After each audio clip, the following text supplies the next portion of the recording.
Assalamualaikum warahmatullahi wabarakatuh.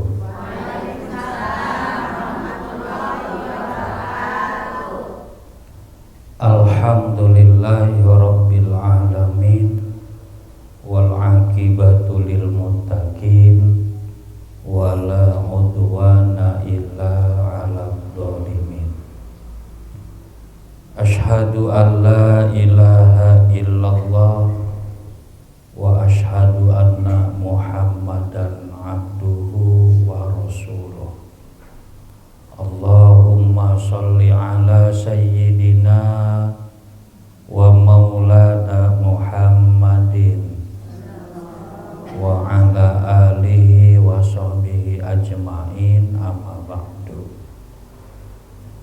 Ibu-ibu jamaah Majelis Taklim Babur Rahman yang sangat kami hormati, pada kesempatan yang berbahagia ini mari kita sama-sama untuk saling memanjatkan puji dan syukur kita kehadirat Allah Subhanahu wa Ta'ala. Salawat dan salam semoga selalu terlimpahkan kepada junjungan kita Nabi Muhammad Sallallahu Alaihi Wasallam.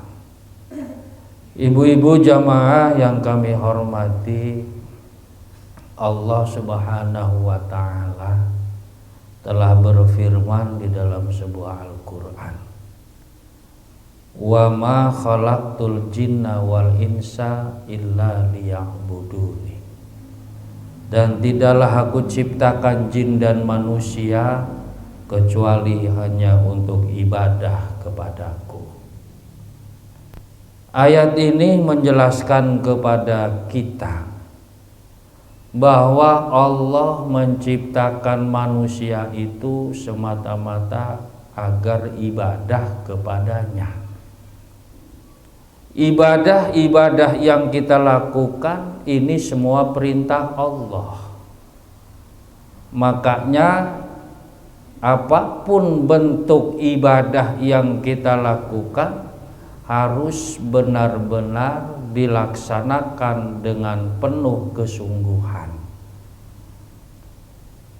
Karena setiap ibadah yang kita lakukan itu ada nilai plus di mata Allah. Kayak ngaji juga ini ibadah di mata Allah. Sholat ibadah. Dan ternyata rangkaian ibadah itu banyak, Bu.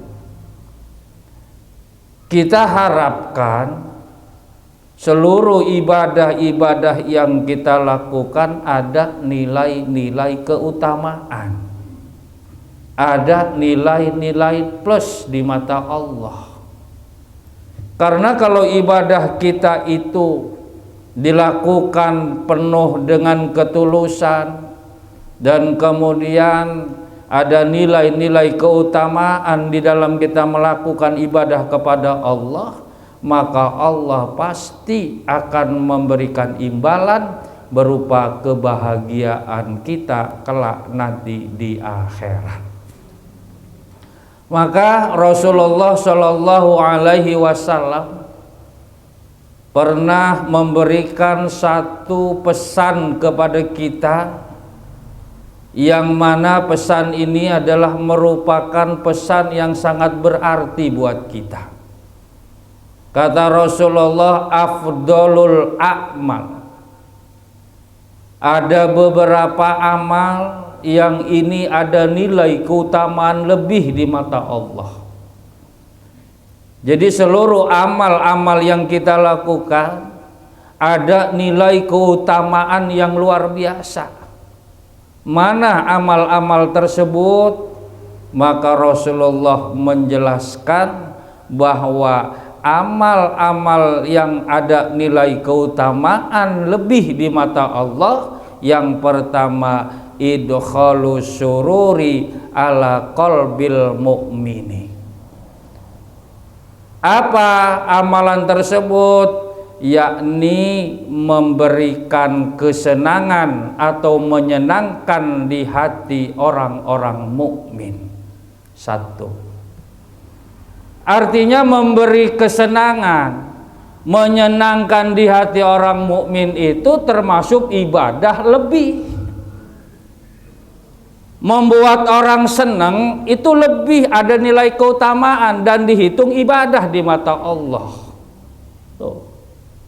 Jangan di hati orang mukmin ngebikinnya kesel terus. Ada saudara kita lagi kesusahan, buat seneng tuh mereka. Gimana cara buat senengnya? Minimal dibantu. Ada orang susah, minimal dibantu. Jangan diolok-olok. Miskin. Ini nggak bagus di mata Allah. Kenapa? Karena ngasih kebahagiaan di hati orang mukmin itu, Bu, nyenengin tetangga ajalah kita mah. Itu bagus. Sekarang begini contoh kecil aja. Tetangga kita lagi kesusahan, minimal lagi kena musibah. Apa musibahnya? Tabrak motor tah. Ya, misalnya ketabrak motor. Kecelakaan. Kita sebagai saudaranya, tetangganya tahu, minimal ditengok. Jangan dimarahin. Kadang-kadang itu sih bawa motornya ngebut-ngebut, itu sih bawa motornya udah kayak banyak laga, itu sih terus. Kebanyakan itu sih yang ada tuan rumahnya marah sama kita. Coba dibuat senang dulu. Yaudahlah Bu, namanya juga musibah. Ada motornya hilang, ngomong, udah Bu, namanya juga musibah. Siapa yang mau kena musibah? Ini mau tetangga motor hilang bilangin mampus. Syukur. Orang sombong gitu. Ini yang ada bukannya nyenengin, malah nyusahin. Tuh. Minimal ginilah, idkhulus surur. Beri kesenangan dulu sama tetangga kita. Ada kematian, minimal ngelayat tah. Ya Bu, tahu ngelayat ya? Minimal ada orang meninggal kita ngelayat, itu seneng tuh. Ya, jangan mentang-mentang maaf ini mah. Yang ninggalnya itu musuh bebuyutan, begitu ninggal males ngelayat. Kenapa teh nggak ngelayat? Lagi hidupnya juga sombong. Lagi hidupnya juga pelit, ya. Nah ini nggak apa namanya, di dalam kehidupan beragama nggak bagus, apalagi kita orang udah pada ngaji, ya Bu ya. Nih kayak ngaji begini nih, luar biasa, kayak orang bener semua kelihatannya nih. Alhamdulillah. Ya. Tapi mudah-mudahan bener seterusnya, ya Bu. Kita ngaji ini ternyata kan udah sering saya sampaikan, dikala kita berangkat ngaji, satu langkah kita menuju masjid ini 10 dosa dihapus sama Allah. Coba bayangin yang rumahnya jauh, berapa langkah dari bawah sana tuh naik ke atas. Udah itu sambil ngos-ngosan, berhentinya udah berapa kali. Itu setiap langkah 10 dosa dihapus, 10 dosa dihapus. Coba, ada saudara kita rumahnya sebelah masjid. Ustadz, banyak nggak dihapus? Ya pengen banyak mah muter, ya. Tuh. Jadi jangan takut, mau dekat mau jauh, tujuan kita, niat kita ngaji ini ikhlas karena Allah. Tidak ada satu apapun di hati kita mempunyai sifat jelek. Insya Allah seluruh rangkaian ibadah kita duduknya 1 jam mengalahkan sholat sunnah 1000 rakaat. Amin. Maksa amat kayaknya. Amin ya robbal.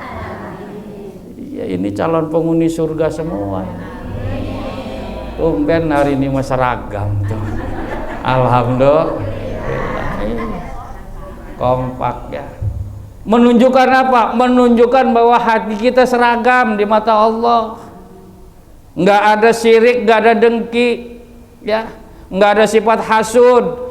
Maka orang yang pengen senang hidupnya di dunia dan di akhirat sering duduk di majelis taklim, beres, nggak ada apa-apa. Di sini ada maksiat nggak? Nggak ada. Nggak ada kemaksiatan, ya. Nggak. Coba kalau di luar mah ada. Ngomongin orang, wis pasti. Apalagi kalau kondangan.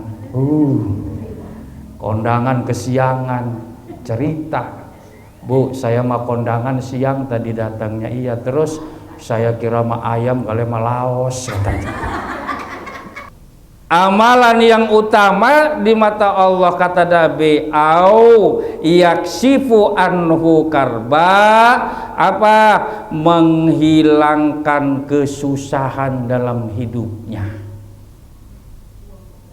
Bisa dihilangin susahnya dengan bantuan kita. Oh, setanggal lagi apa nih? Lagi ada masalah besar. Yuk kita bantu. Minimal dibantu dengan ucapan. Minimal kita bantu dengan solusi. Gitu. Misalnya kita punya saudara, punya teman datang curhat ke kita. Gimana ini Bu? Kenapa? Suami saya mah nggak pulang-pulang udah 3 bulan, nggak ada kabar, nggak ada cerita. Kalau kita orang beriman, yuk kasih solusi supaya dia tenang, jangan ditambahin susah. Kita mau ditambahin susah, itu mah kawin lagi. Ada kabar nggak? Nggak ada. Udah pasti itu mah kawin lagi udah. Iya teh, saya semalam mimpi nyuci bajunya ke bawah air. Udah nggak salah lagi. Menurut primbon, orang begitu suaminya pasti diambil orang. Susah nggak orang itu? Nambah susah nggak orang itu? Kalau sampai pulang gantung diri, ibu kena masalah. Mampus nggak lo? Iya, orang curhat mah Bu, mikir kalau curhat itu lihat-lihat orang dulu. Siapa yang kita curhatin? Ember nggak mulutnya? Kan udah disebutin dalam keterangan, siapa orang yang pagi-pagi curhat tentang kesulitan ekonomi ke tetangga. Pagi-pagi jam 6 curhat masalah ekonomi sama tetangga. Saya emang nggak punya duit ini. Kalau dianya bisa, bukan orang yang mulutnya ember, insya Allah bisa nutupi aib. Coba kalau yang curhat, kita curhatin orangnya maaf, sipek sama kita, benci sama kita, di hatinya ngomong apa? Syukurin loh, suami saya emang nggak pulang-pulang, bodoh amat. Pugu, saya mah punya anak tuh bandel, los. Artinya apa Bu? Coba minimal kita bantu dengan ucapan, kita bantu dengan solusi. Agar apa? Agar orang itu tenang hidupnya, mendengar ungkapan nasihat dari kita. Minimal kita mah bisa nyenengin dengan cara nasihat, itu sudah amalan yang bagus di mata Allah. Gitu. Suami pulang kerja, ada masalah tuh di kantornya. Ya. Ada masalah di kantornya, ngomong, aduh dek, hari ini kayaknya nggak gajian, kayaknya lagi ada sidak. Udah tenang aja, masalah makan masih ada beras tuh. Adem nggak lakinya? Ini mah pulang, waduh dek, gimana nggak gajian? Dasar laki blow on, wayanya gajian nggak gajian. Kalau suami sering dimarahin sama istri, insya Allah itu suami kelak mati masuk surga Bu. Iya, kalau suami sering dimarahin, sering dibuat kesel sama istrinya, itu suami model begitu kalau mati masuk surga. Kenapa? Udah disiksa hidup-hidup sama istrinya. Alhamdulillah. Ya, nah inilah tiga yang dari Nabi tentang amalan-amalan yang paling amalan yang utama di mata Allah, Dan amalan ini apabila kita kerjakan, insya Allah kebahagiaan akhirat akan kita raih berupa surganya Allah. Amin ya robbal. Yuk silahkan kalau ada yang kurang jelas silahkan bertanya.